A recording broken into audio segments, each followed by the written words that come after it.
My husband remembers every second of our marriage. I found his secret notebook and realized he was living a lie. I married a man who never forgot an anniversary, a birthday, or the exact color of the dress I wore on our first date. David has a rare condition called hyperthymesia.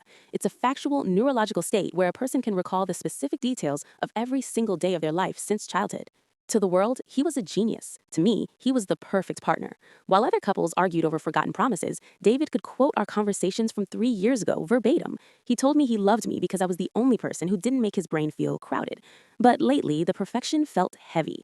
David started waking up in the middle of the night, staring at the wall, reciting dates and weather patterns from decades ago. He was trapped in a library of his own mind, and I was starting to feel like just another book on the shelf. Everything changed when David was diagnosed with an early onset form of aggressive dementia.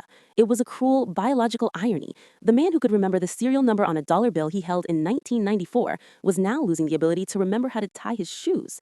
But David didn't panic. He became obsessed with the project in our basement. He spent weeks drawing massive, intricate maps on the walls, what he called a memory palace. This is an ancient, factual, mnemonic technique where you visualize a physical space to store information.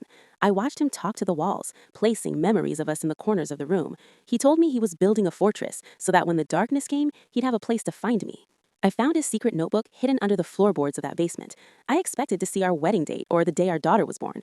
Instead, I found thousands of entries of things that never happened, dates of trips we never took, conversations about a future we never had, and descriptions of a version of me that was flawless. I confronted him in the basement, surrounded by the maps of his mind. David, why are you writing lies? I asked, my voice breaking. Why are you remembering a life we didn't live? David looked at me, and for a moment, the fog in his eyes cleared. He took my hand, the same strong, steady hand I had fallen in love with. Sarah, I've spent my life remembering every mistake I ever made, every time I let you down, every time I was selfish, every sharp word I ever spoke. My memory was a prison of my own failures. He pointed to the maps on the wall. This isn't a lie, it's a gift. I'm using the last of my brain to overwrite the bad with the good.